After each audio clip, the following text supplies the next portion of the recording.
datang di podcast Rumah Degiri, Rumah Demokrasi, Gagasan, dan Inspirasi.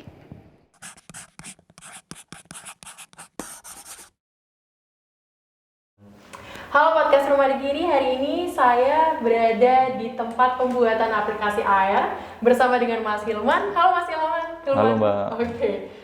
Aplikasi AR ini aplikasi apa? Bisa dijelaskan mungkin buat teman-teman yang belum ngerti tentang aplikasi AR. Aplikasi AR ini sementara ini kita fokuskan untuk antar pesan makanan, Mbak. Jadi seperti fitur-fitur yang sudah ada sih, cuman ada beberapa kelebihan gitu. Jadi kayak di kita ini ongkir lebih hemat kan begitu. Terus ada beberapa fitur yang tidak dimiliki oleh aplikasi lain gitu. Dan kita juga bisa pesan itu lewat aplikasi dan juga bisa pesan lewat offline gitu. Jadi seperti Gojek offline pada umumnya gitu. Kayak ojek-ojek. Dua opsi, bisa online dan bisa offline. Gitu. Oke. Timnya untuk pembuatan aplikasi ini sendiri ada berapa tim? Berapa orang? Kami ada 5, termasuk saya ada 5, yang 2 bagian Android, yang 2 bagian server, Mbak. Jadi back end gitu. Jadi ada 5 orang. Latar belakang pendidikan dari anggota tim dari Mas Hilman ini sendiri apa? Apakah semuanya anak IT atau gimana? Kalau saya sarjana pendidikan, jadi dulu saya kuliah di Uniba, jurusan olahraga kalau saya pribadi. Tapi kalau teman-teman memang lulusannya di bidang IT, dia di Poliwangi, Mbak. Jadi ada 2 orang di Android, 2 orang belajar di back end gitu. Jadi memang mereka saya rekrut gitu, Mbak. Saya jadikan tim kan gitu. Saya cari-cari, akhirnya ketemu dengan teman-teman yang baru ini. Jadi semangatnya juga sama gitu, Pak, dengan saya. Sebetulnya aplikasi ini sudah saya rintis itu 5 tahun yang lalu, Mbak. Gitu. Jadi ketemu dengan developer lain, ini kan namanya kan developer juga teman-teman ini. Nah, ketemu dengan developer lain gagal gitu.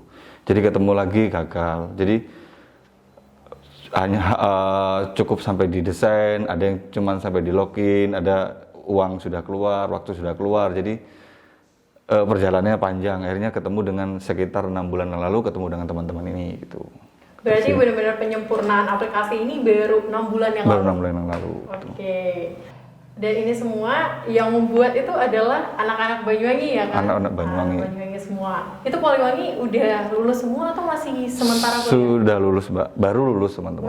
Baru lulus teman-teman. Oke. Berarti nggak kalah ya anak-anak Banyuwangi kayak gitu. Sebelumnya kerja sama dengan anak Banyuwangi juga atau dari luar Banyuwangi? Sebelumnya ada yang dari Banyuwangi, ada yang sudah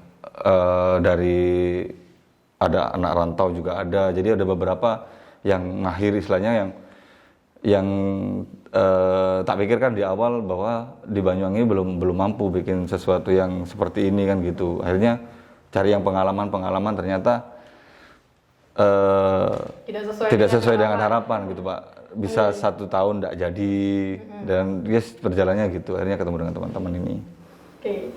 Sempat kesulitan ya kan pasti untuk pembuatan aplikasi tentunya kan? Ya gitu. Apalagi misalnya Mas Hilman sendiri basicnya emang bukan di IT. Bukan di IT. Kayak gitu. Semangat apa yang membuat Mas Hilman ini tetap apa ya, pengen untuk aplikasi ini tetap terjalan, tetap terjadi kayak gitu, impian dari Mas Hilman?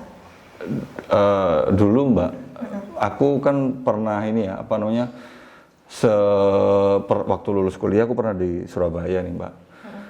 Waktu di Surabaya itu aku pernah baca sesuatu koran itu ke depan bahwa tahun 2008 dulu, bahwa aku ke depan adalah dunianya ini akan digital kan begitu. Waktu itu masih belum marak kan, masih kita nggak kenal namanya Amazon, kita nggak kenal lah. Baca koran yang akan ada mall digital kan begitu. Akhirnya dari situ kepengin bikin, akhirnya muncullah sesuatu yang kayak yang unicorn sekarang, Dekakon gitu-gitu. Nah, akhirnya aku pengen dari Banyuwangi sendiri punya kan gitu sih. Oke, dan sekarang terwujud ya. Iya. Itu harapannya terbesar dari Mas Hilman itu apa? Harapannya sih aplikasi ini dapat membantu banyak orang ya Mbak. Jadi kan kenapa sebetulnya aplikasi ini bukan hanya cuma di ojeknya aja, tapi di aplikasi ini nanti akan kami lengkapi. Misal nanti ada jual beli barang bekas mungkin gitu. Jadi ketika ada orang Banyuwangi yang punya barang-barang bekas yang bingung untuk menjual, bisa kita konekkan dengan teman-teman Banyuwangi yang customer yang ada di Banyuwangi. Jadi lingkupnya sementara memang Banyuwangi gitu sih, gitu-gitu. Nah, ke depan juga kan banyak yang kejadian ini memang dari kami Mbak, dari saya sendiri sebagai foundernya kan, bahwa waktu istri saya hamil nih misal, nah waktu kita ke dokter gitu, kita kan ambil antrian nih, nah kita pulang, terus kita datang lagi, antri lagi. Nah harapannya ke depan kita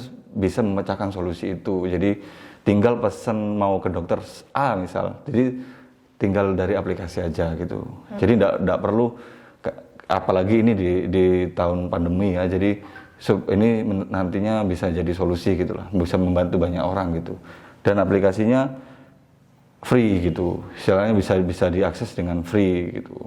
Harapannya sih seperti itu, karena kenapa kita ambil di Gojeknya ini, di ojeknya ini, karena sumber income-nya kan dari sini ya, baru kita bisa menghidupi teman-teman, baru kita bergerak untuk yang lain gitu Mbak. Itu sih harapannya gitu, bisa bikin A, bisa bikin B, bisa bikin C, tapi sudah kita secara ekonomi kita sudah dapat yang dari ongkirnya ya ini itu sih itu. Oke, jadi harapannya aplikasi AR ini dapat multifungsi gitu kan untuk kedepannya. Ya bisa dijelasin mungkin ke teman-teman kalau orang udah ongkirnya, kira-kira ongkirnya seberapa kayak gitu.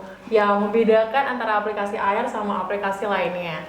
Kalau di kita pertama itu keuntungannya kita tidak memungut biaya dari lapak gitu Pak. Jadi biayanya memang harganya lapak itu ketika 10.000, kita juga 10.000. Jadi kita tidak meng-up harga lapak.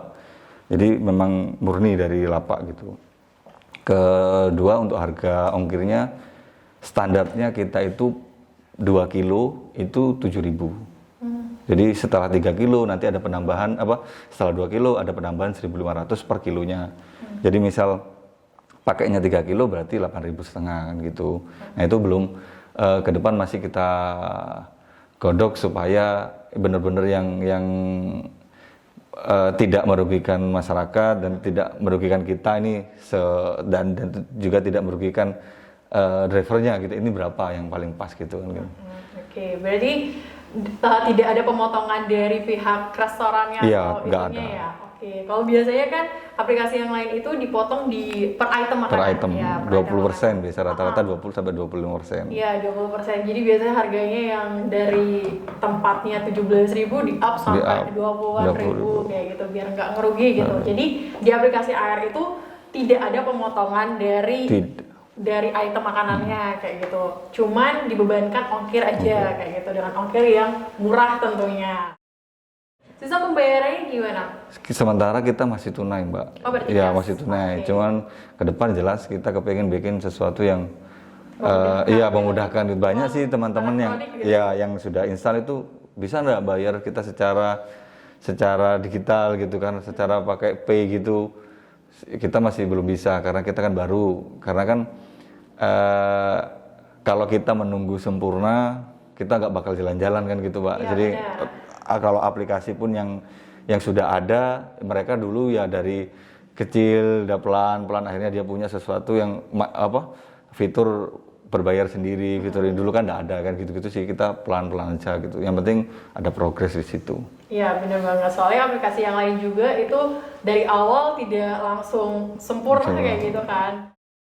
Ini lingkup untuk wilayahnya apa sudah meluas secara Banyuwangi, seluruh Banyuwangi atau gimana? Kita lingkup Kabupaten Banyuwangi Mbak, ada di 25 kecamatan. Kalau kecamatan mana aplikasi air ini yang sudah jalan ini Mbak, ada di Kecamatan Banyuwangi, Giri, Kalipuro, Rogojampi gitu sih, Kaban, Muncar, Genteng gitu. Jadi hampir keseluruhan kita sudah ada. Cuman masih kita karena ini masih umurnya baru 4 hari, jadi ada beberapa di titik itu belum ada restunya gitu. Jadi masih kita sempurnakan gitu pelan-pelan. Oke. Kalau misalnya kira-kira teman-teman ingin bergabung gitu sama aplikasi Air itu caranya seperti apa? Memasukkan item makanannya di aplikasi Air gitu. Kalau kita ada 3 aplikasi. Yang pertama aplikasi Air yang khusus customer. Jadi ada Air yang khusus diver, jadi Air diver namanya. Yang untuk lapak atau resto kita kasih nama Air Lapak. Jadi kalau tinggal mau apa, misal mau lapak nih, mau jualan, nah tinggal download aplikasi Lapak. Kita cuman minta KTP, kita kalau ada kita minta NPWP-nya juga gitu. Kalau ada, karena enggak semua punya. Tapi kalau punya memang harus wajib dikirim kan gitu. Kita sih kepengennya juga legal lah, membantu juga, kita juga membantu pemerintah juga. Tapi kadang-kadang ada di lapangan yang tidak punya NPWP gitu-gitu kan Mbak. Tapi ke depan kalau kita ini bisa survive, harapannya kita juga bisa membantu lapak-lapak yang belum mempunyai NPWP gitu. Jadi kita bisa kita bantu bikinkan gitu-gitu. Ke depan sih seperti itu. Sekarang kan pembuatan NPWP udah mudah ya, gitu. Okay. Gitu sih. Jadi teman-teman semuanya, karena kita orang Banyuwangi juga dan foundernya juga orang Banyuwangi dan teman-teman yang ada di sini juga orang-orang Banyuwangi semua. Jadi kita bantu untuk saling support ya kan, di sini saling support dan menggunakan aplikasi dari anak bangsa kita sendiri. Oke, mungkin itu aja. Sekian podcast kita bersama dengan Mas Hilman. Siap. Nanti saya tampilin juga cara kerja dan sistem dari Air. Terima kasih Mas Hilman. Siap, Mbak. Sampai jumpa, mungkin kita ketemu lagi nantinya. Oke.